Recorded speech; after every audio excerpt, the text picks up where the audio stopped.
Hey guys, welcome back to another episode of Witches of the Moon. My name is Dia, aka Ori of Oasis.com. And yes, I am still part of Witches of the Moon. I just totally spaced last week and I do apologize. We not doing that this season. We gonna be organized to get together this season. But don't worry, my video for shadow work is coming up after this one because it was last season. I missed last season. We're not doing this. We're not doing this. It was last week and I missed it. I totally spaced. So I will be making that video right after this one.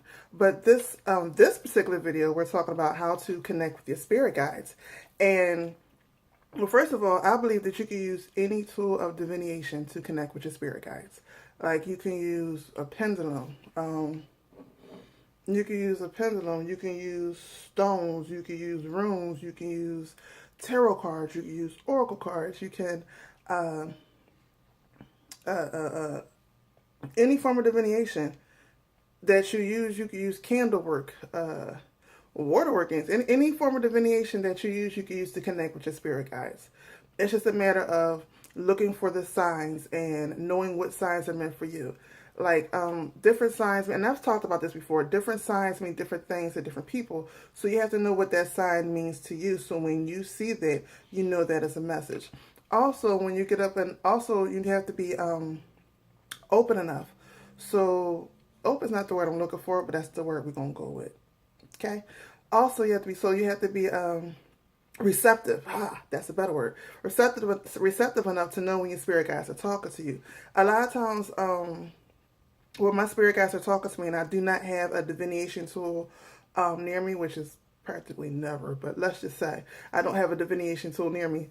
I just pay attention to the voice that's talking to me. So a lot of times when it's a spirit guide, it's a low, soft tone. Like they don't yell. So it's a low, soft tone, and they'll just say something really, really fast, and they'll say it in a different voice than my own. I know that kind of sounds crazy, but that's how it is. It's not loud. It's real soft. It's a different voice of my own. I just got to pay attention. And it's normally not like a whole sentence. It's like one word, two words, or it's normally no more than 3 words at best.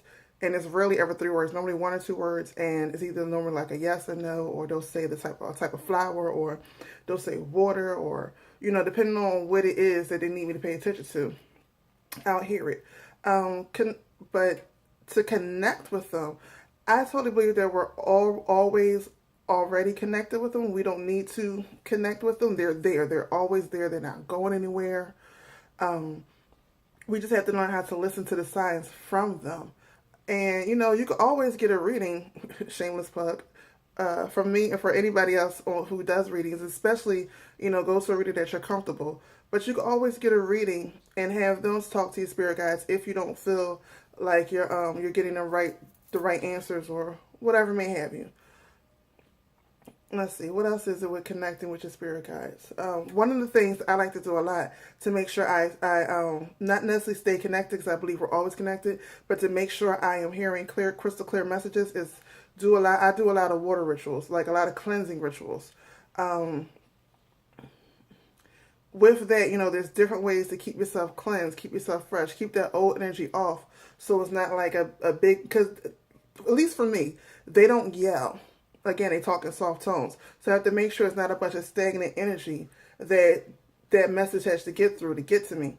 So I do a lot of cleansing rituals, water rituals. Sometimes I use smoke. Sometimes I use a candle flame, like a heat ritual. And I'm not going to say how I do the ritual.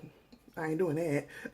But I do a lot of those things to keep it up so that the channels from where they're at to me is not clogged and it gets to me. And also, when they tell me to do something, I try my best to do it right then and there. And if I don't, I try my best. If I can't, I try my best to do it within 24 hours. And that way, the rituals, no, that way the messages from them stay flowing. That way they feel as though, you know, I'm going to listen. That's also a main thing, is that, you know, your spirit guides need to know that you're going to act. So when they say do something, just because you can ask them for understand if you don't understand, but what you really want to do is get it done, and then normally the understanding comes through experience. So there's that.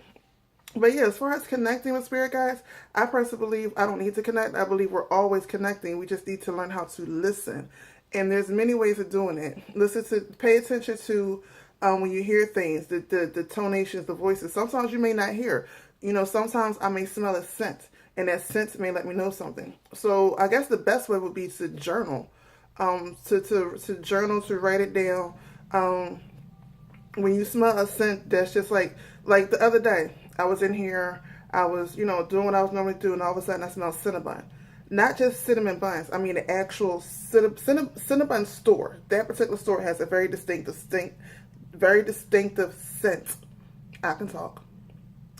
And it takes me back to a certain point in my teenage years of, certain things that went down in front of Cinnabon. So I know when I smell that smell, that while it's not going to be the same situation, and doesn't necessarily have to be a bad situation, I know to be on the lookout and be prepared. So, I was in here the other day and I smelled that smell. That was something from my spirit guide. So you need to pay attention to the different ways.